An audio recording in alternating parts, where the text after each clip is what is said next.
Om Sadashivasamarambham Shankaracharya Madhyamam Asmad Acharya Paryantam Vande Guru Paramparam. Om. Verso 11. Tadvairagyam jihasaya Darshana Shravanadibhi Tehadi Brahma Paryante Yanitye Bhogavastuni. Shankaracharya está se dirigindo aos buscadores espirituais que estão interessados em moksha, ou libertação. E ele apontou que 1. A libertação só é possível por meio do autoconhecimento. 2. O autoconhecimento só é possível por meio da autoinvestigação. 3. A autoinvestigação só é possível por meio da investigação escritural, especialmente as escrituras vedânticas. 4. A investigação escritural só é possível com a ajuda de um guru ou acharya competente. O guru é capaz de guiar o discípulo, porque o próprio guru era um discípulo antes. Portanto, apenas um discípulo é apto a se tornar um guru mais tarde. Ele também destacou que tanto o guru quanto o discípulo devem ter qualificações apropriadas. Somente então, o diálogo irá frutificar em autoconhecimento e libertação. As qualificações do guru nós vimos brevemente. O próprio Shankaracharya explicará isso elaboradamente mais tarde.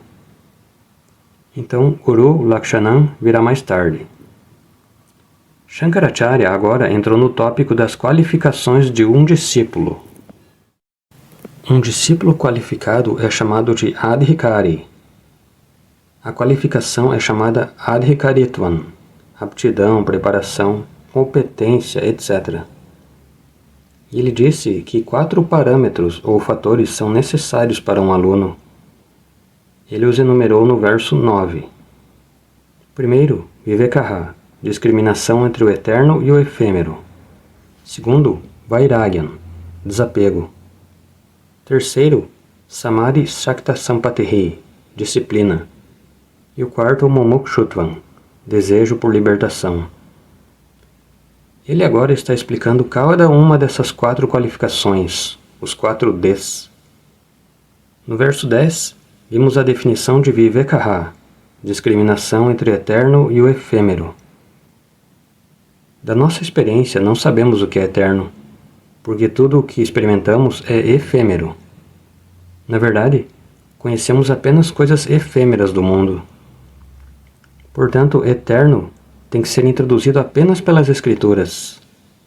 Das Escrituras, obtém-se um conhecimento indireto, a Paroksha Jnanam, de que há algo eterno, chamado Brahman, ou Atman, ou Vastu. Então, esse conhecimento do eterno, Nitya Vastu, nós adquirimos das Escrituras. E o conhecimento do efêmero, Anitya Vastu, de nossas próprias experiências. A discriminação entre os dois é Nitya Anitya Vastu Vivekaha. E agora Shankaracharya está definindo Vairagyam, no verso 11, que vimos na última aula. Aqui a palavra crucial que define Vairagyam é Jihasa. A palavra Jihasa é derivada da raiz Ha, terceira conjugação. Jahati, desistir. Ha, Jahati, desistir.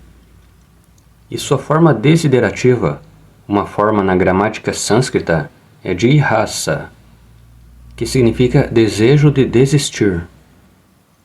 Hatun Icha, o desejo de desistir. Neste contexto, podemos traduzir aproximadamente como Ragasya Tyagaha, renúncia ao apego. Então, o que é Vairagyam? Renúncia a todas as formas de apego. E assim, a próxima pergunta é: apego a quê? Isso é explicado no restante do verso 11. Anitya Bhogavastuni. Todos os objetos de experiência no mundo, e todas as coisas e seres do mundo são Anityan. Portanto, renunciar ao apego a todas as coisas e seres do mundo é chamado Vairagyan. Certo, o que significa apego? Apego significa ficar emocionalmente preso a esses objetos e seres. E uma vez que estamos emocionalmente presos a um objeto ou pessoa, então esse objeto ou pessoa ditará nossas condições emocionais. Eles controlarão as mudanças de nossa felicidade e infelicidade. A consequência é que perdemos nossa liberdade emocional. Assim, apego significa ficar emocionalmente fisgado, permitindo que as coisas e seres externos ditem nossas condições emocionais e a consequente perda de nossa liberdade emocional.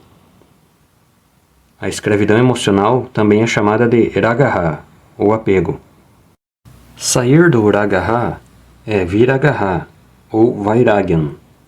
É uma qualificação muito importante. O Senhor Krishna enfatiza isso em toda a Bhagavad Gita. Na verdade, quando usamos a palavra sannyasi, um renunciante, geralmente pensamos que é alguém que saiu de casa e que está usando vestes ocres. Pensamos apenas nas condições externas. Mas realmente falando, sannyasa não é nada além de uma condição interna chamada de vairagyan. Vairagyan é uma mente sannyasi. E Krishna diz na Gita que mesmo um grihasta, um pai de família, pode ser chamado de sannyasi se ele desenvolveu o vairagyan, ou desapego em relação às coisas e seres ao seu redor. Nyayasa nitya sannyasi yona dvesti nakankshati. Qualquer pessoa que tenha vairagyan pode ser chamada de sannyasi. Esta condição interna é muito importante. Krishna ainda diz: Nirdvanvo hi mahabaho sukhan bandhat pramuchyate. Tal sannyasi interno obterá sem esforço tanto o autoconhecimento quanto a libertação. Portanto, o vairagyan é uma qualificação muito importante. Sair de raga e dvesha. Na verdade, em vez da palavra de raça, existe outra palavra mais forte, jugupsa. Essa leitura também está ali. Mas eu evitei essa leitura porque jugupsa é uma palavra forte que transmite um tipo de antipatia, aversão. Gostos não devem ser substituídos por aversão. De raça deve ser traduzida como transcendendo tanto raga quanto dvesha, gostos e aversões. Isso é vairagyan. Este é o significado desta importante definição. E agora entraremos no próximo verso. Viraja vishaya vratad dosha drishtya muhur muhu swalakshe nityavastha manasashama uchate. Neste verso, a primeira linha é uma extensão adicional de vairagyan. Mais 2 pontos que a Acharya acrescenta em relação a vairagyan. Viraja tomaremos como verbo, viraje. Um buscador espiritual deve desenvolver desapego, desistindo do apego. Então as perguntas serão: por que devo desistir do apego? O que há de errado nisso? E como devo desistir do apego? Então aqui, por que e como devo desistir do apego é a questão. A Bhagavad Gita discute isso elaboradamente. O apego deve ser abandonado porque pode criar certos problemas. O primeiro e mais importante problema é que eu perco minha liberdade emocional. Pessoas e objetos externos e suas condições decidirão ou ditarão minhas emoções.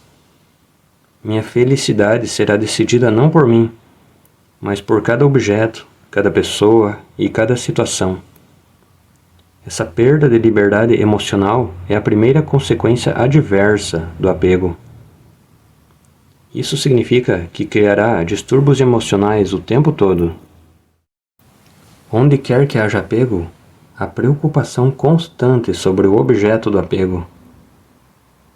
O problema típico de um chefe de família é a preocupação constante sobre os membros da família, sua condição, seu futuro e assim por diante.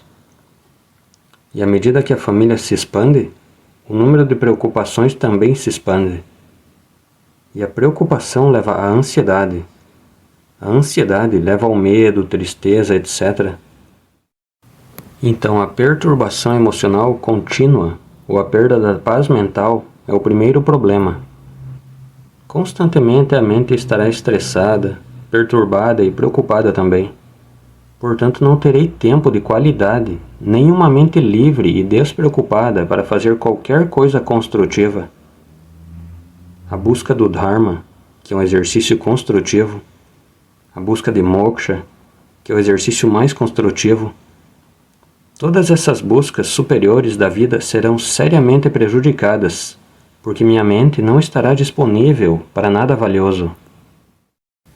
Então, Raga leva à preocupação e ao sofrimento. No primeiro capítulo da Bhagavad Gita, Arjuna passa por Raga, apego, e Shoka, dor emocional decorrente do apego. E por causa disso, Mohaha, ilusão também. O apego e a preocupação iludem o nosso intelecto e nosso Viveka Shakti. Mencionei isso na introdução. Dharma Adharma Viveka, Atma Anatma Viveka. Esse Viveka também vai embora, o que é chamado Mohaha. No primeiro capítulo da Gita, Sansara é definido como Raga, Shoka e Moha. Apego, preocupação e confusão. E por causa disso, a preciosa vida humana em si é desperdiçada.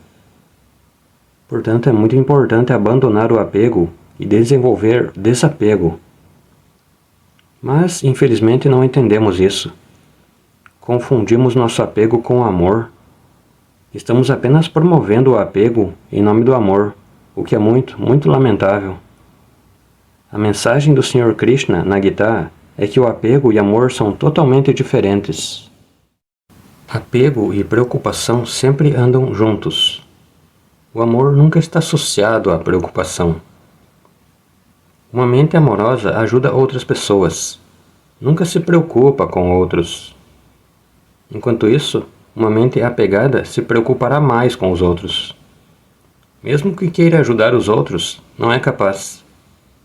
Mesmo que ofereça ajuda, em nome da ajuda, só bagunça mais a situação.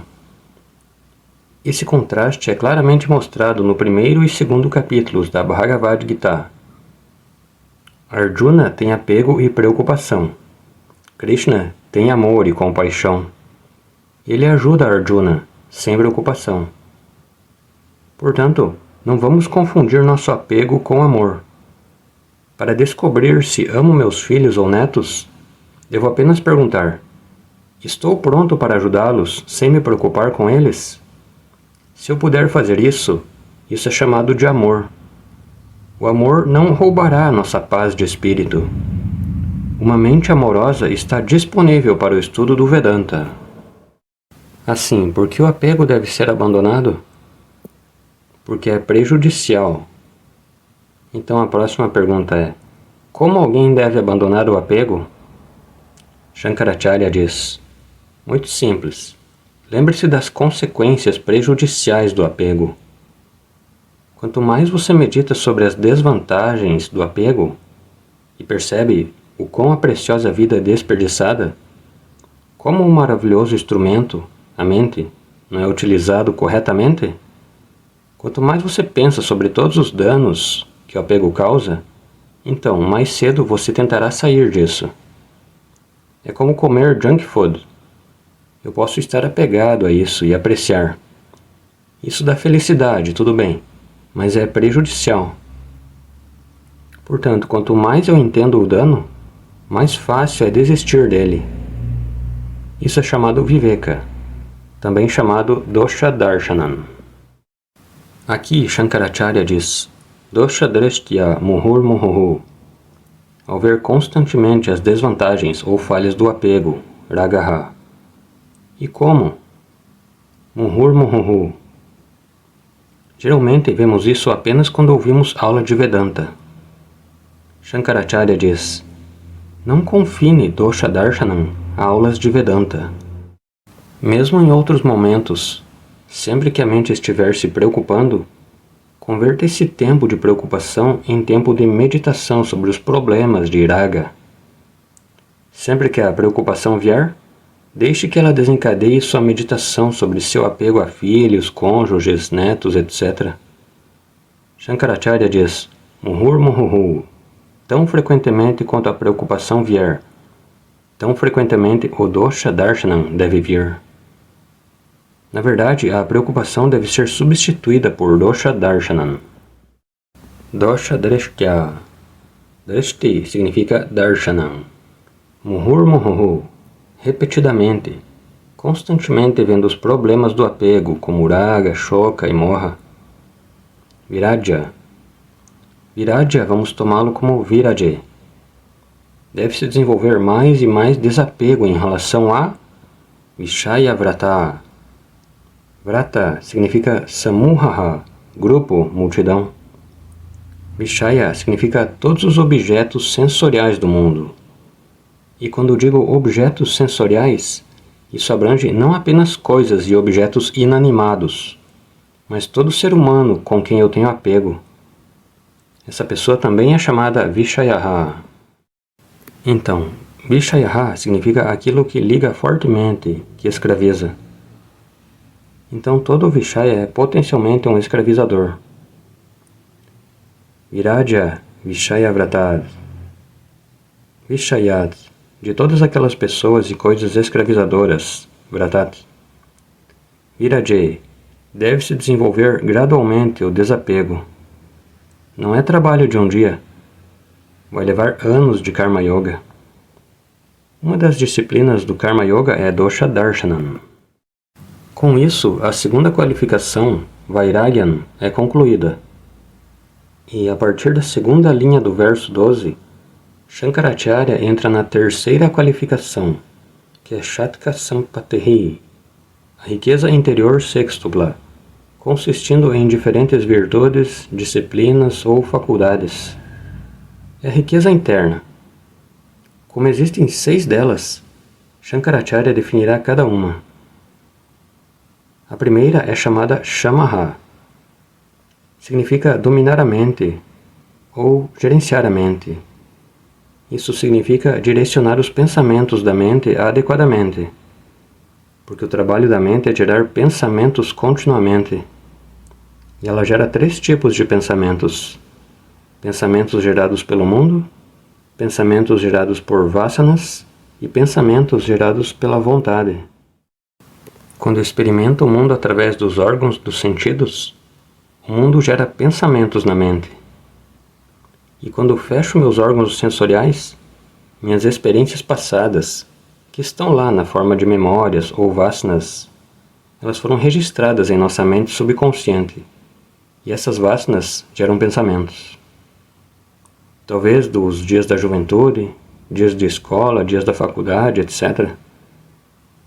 E quando decido não ser dominado por pensamentos gerados pelo mundo ou vasanas, e decido insistir nesses pensamentos que eu quero, então eles são chamados de pensamentos gerados pela vontade. Nossa mente deve ter predominantemente pensamentos deliberados, e não ser dominada pelo mundo e vasanas. E uma vez que eu tenha compreendido essa força de vontade e decida direcionar meu pensamento, devo perguntar: o que devo fazer? Shankaracharya dá o conselho: desenvolva apego. Desenvolva apego? Swamiji, o que você está dizendo? 1 minuto atrás você disse: abandone o apego. Agora você está dizendo: desenvolva apego? Sim, mas desenvolver apego a quê? Anteriormente dissemos: abandone o apego a todo Anitya Vastuni. Assim, Anitya Vishaya Ragaha Vairagyan. Você desiste do apego ao efêmero. Agora Shankaracharya define Shamaha como Nitya Vishaya Ragaha Shamaha. Que você desenvolva apego a Nitya Vastu, Isso tem muitas vantagens práticas. E ainda mais, isso acabará me libertando. Então a próxima pergunta é: o que é Nitya Vastu? Eu não sei, porque experimento apenas coisas impermanentes. Não sei o que é permanente. Se eu tiver que desenvolver apego a Nitya Vastu, ao permanente, terei que recorrer às escrituras. O estudo das escrituras será compulsório, porque somente as escrituras falam sobre Nitya Vastu. Todos os outros livros, os livros Laulika do mundo, falarão mais e mais sobre Anitya Vastuni. Todas as revistas falarão sobre a biografia de atores de cinema. E se você não lê livros, no Instagram, Facebook, etc., em todos eles você lê sobre atores e todas essas pessoas falando várias coisas. Estamos fisgados por todas essas coisas. Felizmente, existem muitos programas maravilhosos também. Existem muitos discursos devocionais também, que falam sobre o Eterno. E nossas escrituras introduzem o Eterno como Deus. Assim, o mundo é Anitya Vastu.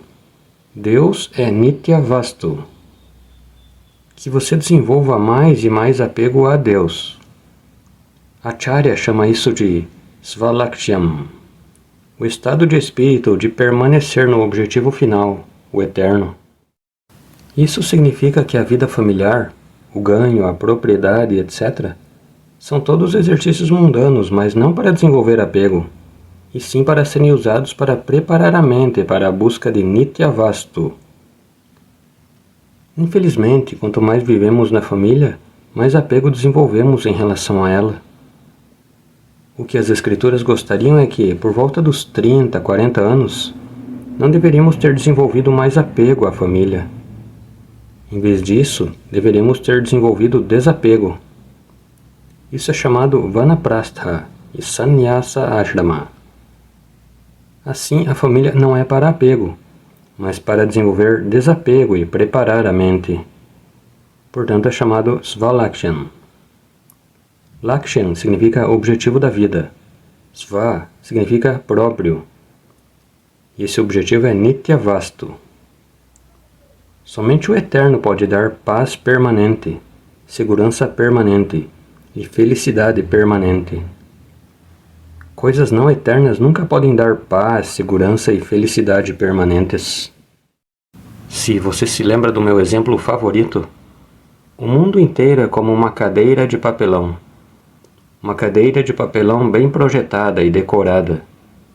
É muito agradável de se olhar e exibir em uma vitrine. Você pode fazer tudo com ela, exceto que você nunca pode se sentar sobre ela. Mas se você escolher sentar, você tem que enfrentar as consequências negativas. Então, como um aviso estatutário, nossas escrituras declaram: o universo inteiro é Anityam, como uma cadeira de papelão. Você pode usá-lo apropriadamente. É útil para preparar a mente, mas não pode ser usado como um suporte emocional, não como uma muleta emocional. Nunca faça isso. Então, Svalakshye no Nityavastu, que é a única fonte permanente de paz, segurança e felicidade. Svalakshye Niyatavastha significa o estado da mente de permanecer em, ou fixada em, ou focada em, ou estabelecida no objetivo permanente que é Deus. E a singularidade de nossas escrituras é que Deus é apresentado a um buscador espiritual em 3 diferentes versões, dependendo do nível de evolução do buscador. Nós discutimos isso em várias outras aulas, mas vale a pena lembrar neste contexto. Deus recebe 3 versões, dependendo do nível do buscador. Para um Mandha Adhikari, uma versão. Para um Madhyama Adhikari, uma segunda versão. E para um Uttama Adhikari, a terceira e última versão. A primeira versão é a versão Ishtadevata. Deus apresentado na forma de várias divindades atraentes. Mesmo que Deus seja um, Ele é apresentado em diferentes formas, então podemos escolher qualquer uma delas de acordo com o nosso gosto. Além disso, várias Puranas contam várias histórias sobre cada deus. Quanto mais lemos essas histórias, mais nos apaixonamos pelos deuses. E se apaixonar-se, no entanto, é digno. Assim nos apaixonamos por um Ishtadevata ou outro. E então gostaríamos de se associar a esse Deus mais e mais. Isso é para o Mandha Adhikari, um estudante de graduação. E para o graduado, o Madhyama Adhikari, o mesmo Bhagavan é descrito como o universo inteiro em si. O universo é apresentado como o corpo de Deus. Deus com Brahman atrás dele. Isso, no entanto, não é enfatizado ou destacado. Mas o corpo de Deus como Vishvarupa Ishvara é descrito em detalhes. Quanto mais aprendemos a apreciar o maravilhoso universo, é a apreciação do próprio Deus. Assim, a mentalidade materialista é substituída por uma mentalidade religiosa quando amamos Ekarupa Ishvara ou Vishvarupa Ishvara. E se nos tornarmos devotos de Vishvarupa Ishvara, a vantagem é que Bhagavan está sempre disponível. No momento em que acordo, sol, lua, as estrelas, animais, plantas, toda a criação é tão maravilhosa. Se apenas abrirmos os olhos para percebê-la. A beleza está nos olhos de quem vê, já disseram. Na verdade, se há feiura neste mundo, a única parte feia do universo é onde os seres humanos estejam. Só nós conseguimos tornar tudo feio. Quanto mais vemos a totalidade do universo, mais ele parece maravilhoso.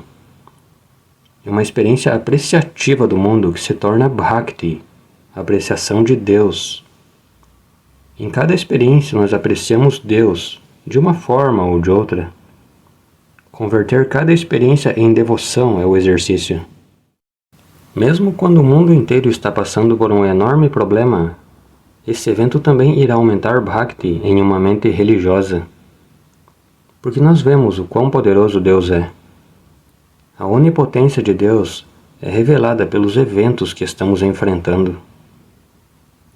Um vírus insignificante e invisível Bhagavan pôde criar e humildar toda a humanidade.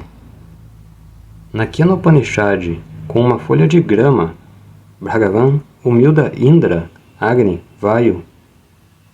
Agora, Bhagavan, através de sua onipotência, está humildando toda a humanidade, possivelmente porque pedimos por isso. E com a ajuda nem mesmo de uma folha de grama, muito menor, um vírus invisível. Então essa experiência também, para uma mente religiosa, aumenta a devoção. Meu Deus, quão grande é o seu poder! E depois de algum tempo, se a solução da vacina for encontrada, isso também aumenta meu Bhakti, porque Bhagavan nos deu o cérebro para encontrar uma solução. Portanto, converta a mente materialista em uma mente religiosa, desenvolvendo o apego a Ekarupa e Vishvarupa Ishvara. E uma vez que a mente se tornou madura para apreciar o Senhor em todos os lugares, Krishna diz: meus devotos desfrutam da minha glória em todas as experiências, boas ou ruins. Assim, este é o aluno de pós-graduação. E quando nos movemos de Vishvarupa Ishvara, que é o corpo do Senhor, vamos para Arupa Ishvara, que é o verdadeiro Deus por trás do corpo mutável do Senhor. O que nós sensorialmente experimentamos é o corpo mutável de Deus, que é chamado de Apara Prakriti, no 7º capítulo. Uma vez que estamos prontos, podemos ir para trás do mundo mutável, que é o corpo do Senhor, e podemos ir para aquele Deus imutável, que é chamado Brahman, Atman, que é Yatad, Adreshan, Agrahyan, Agotran, Avarnam, Achakshushrotran. Então, Nirgunam Brahman é o verdadeiro Deus. Conhecer e apreciar isso é a forma mais elevada de Bhakti. Pós-graduação Bhakti. Assim, Ekarupa Bhakti para Vishvarupa Bhakti, para Nirguna Ishvara Bhakti. A apreciação desses 3 níveis temos que começar, em vez de nos preocuparmos constantemente com filhos, netos, etc. Não devemos desperdiçar a vida nos perdendo apenas nisso. Shankaracharya diz, Svalakshye Niyatavastha, indica que a mente vai em direção a Deus, da mente materialista para uma mente religiosa, e de uma mente religiosa para uma mente espiritual. Então, a sabedoria espiritual é o destino final, chamado moksha. Manasashama uchate. Essa condição da mente é chamada shamaha. Uma definição simples de shamaha é direcionar a mente, o que significa direcionar os pensamentos e converter pensamentos materialistas em pensamentos religiosos e espirituais, predominantemente. Nós precisamos de pensamentos materialistas para transações, mas uma mente que é dominada por pensamentos religiosos e espirituais é chamada shamaha. Gerenciamento da mente, gerenciamento do pensamento. Para aqueles que desejam mais detalhes, a Bhagavad Gita é um estudo obrigatório. Na verdade, todo buscador espiritual deve estudar obrigatoriamente toda a Gita, consistentemente e sistematicamente, do capítulo 1 ao 18. Ali Bhagavan nos guia lindamente de Ekarupa Ishvara para Vishvarupa Ishvara para Arupa Ishvara Bhakti. Continuando, verso 13. Vishayebhyah paravartya sthapanam svagagolake ubhaye shamendriyanam sadamav parikirtitaha. Agora estamos na terceira qualificação, que é um grupo de 6 disciplinas. 6 disciplinas reunidas são a terceira qualificação. Podemos dizer 3A, 3B, 3C, etc. Dessas, 3A é Shamaha. Agora vamos para 3B, que é chamada Damaha. E o que você quer dizer com Damaha? Damaha é Indriya Nigraha. Shamaha é Mano Nigraha. Damaha é Indriya Nigraha, disciplina sensorial. E por que a disciplina sensorial deve ser praticada? Para Mano Nigraha, Indriya Nigraha é um pré-requisito. Por que é assim? Porque os órgãos dos sentidos influenciam nossos pensamentos, empurrando todo o mundo material para dentro da mente. Cada órgão dos sentidos é uma porta de entrada para o mundo externo. Caso contrário, o mundo não existe. Nenhum materialismo é possível em Sushupti, sono profundo. No entanto, no momento em que os órgãos dos sentidos são abertos, todos os 5 continuamente bombeiam o mundo de 5 segmentos, consistindo em Shabda, som, Sparsha, toque, Rupa, formas e cores, Rasa, gosto, e Gandha, cheiro, tudo isso para dentro da mente. O mundo inteiro é dividido nesses 5 segmentos. Por meio desses 5 órgãos, 5 tipos de objetos dos sentidos são constantemente empurrados para dentro da mente. E no momento em que eles entram, a mente entretém esses pensamentos relacionados ao objeto. Assim, os 5 órgãos dos sentidos agem como agentes de marketing de Maya, o poder tentador de Bhagavan. Mesmo que você queira saber quais são as notícias e não esteja interessado em mais nada, a cada 5 minutos haverá um intervalo comercial, o que significa que Maya começa. E já que a mente desenvolve pensamentos materialistas pelos órgãos dos sentidos empurrando os objetos dos sentidos para dentro, você tem que usar criteriosamente os órgãos dos sentidos. Onde quer que haja um campo de tentação, afaste os órgãos dos sentidos disso.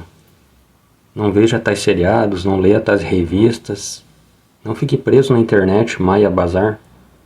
Está se tornando viciante para todos, independentemente da idade. Assim, a mente é influenciada pelos órgãos dos sentidos e os órgãos dos sentidos são influenciados pela mente. Eles se complementam um ao outro. Portanto, o gerenciamento da mente e o gerenciamento dos sentidos são complementares. Todos esses são elaboradamente discutidos pelo Sr. Krishna no segundo capítulo da Gita, do verso 58 ou mais, cerca de 10 versos. E, novamente, no terceiro capítulo, próximo ao final, do 35 ou algo assim. Ali ele discute a importância do gerenciamento da mente e do controle dos sentidos. Isso não significa supressão, mas disciplina. Na disciplina, nossa vontade está envolvida. Na supressão, a força externa está envolvida. Não por causa de qualquer força externa, mas por causa da vontade, a pessoa deve dominá-los. Deve-se decidir. Não quero deixar minha mente e meus órgãos dos sentidos perdidos no mundo. Portanto, Acharya diz, Indriyanam, significa órgãos dos sentidos. As escrituras falam sobre 10 órgãos dos sentidos. 5 para receber as entradas para o conhecimento e 5 para a ação, para dar a saída. Os órgãos dos sentidos de entrada são chamados Jnanendriyani e os órgãos dos sentidos de saída são chamados Karmendriyani. Olhos, ouvidos, nariz, língua e pele são os 5 Jnanendriyani, órgãos sensoriais do conhecimento. Fala, mãos, pernas e 2 órgãos de excreção para remoção de resíduos são 5 órgãos sensoriais de ação ou resposta. Todos esses 10 órgãos sensoriais devem ser controlados, disciplinados. É um exercício muito grande, que levará meses, se não anos. A fala é extremamente difícil de controlar. Ela ajuda as pessoas a se conectarem, compartilharem problemas, ou é usada para brigar e discutir. Disciplina da língua, tanto na alimentação quanto na fala, é muito importante. A Bhagavad Gita dá os detalhes. Shankaracharya os resume aqui. Ubhayesham Indriyanam. Ambos os grupos de órgãos sensoriais, de conhecimento e ação, para Vartya, devem ser retirados dos campos de tentação. Vishaye Bhyaha. Os objetos sensoriais tentadores e vinculativos são os campos de tentação. Retirar os órgãos sensoriais dos respectivos objetos. Krishna dá o exemplo de uma tartaruga. Assim como a tartaruga recolhe suas pernas e sua cabeça em sua carapaça quando há perigo, devemos recolher nossos órgãos sensoriais quando há tentação ao redor. Paravartya, tendo afastado os órgãos sensoriais.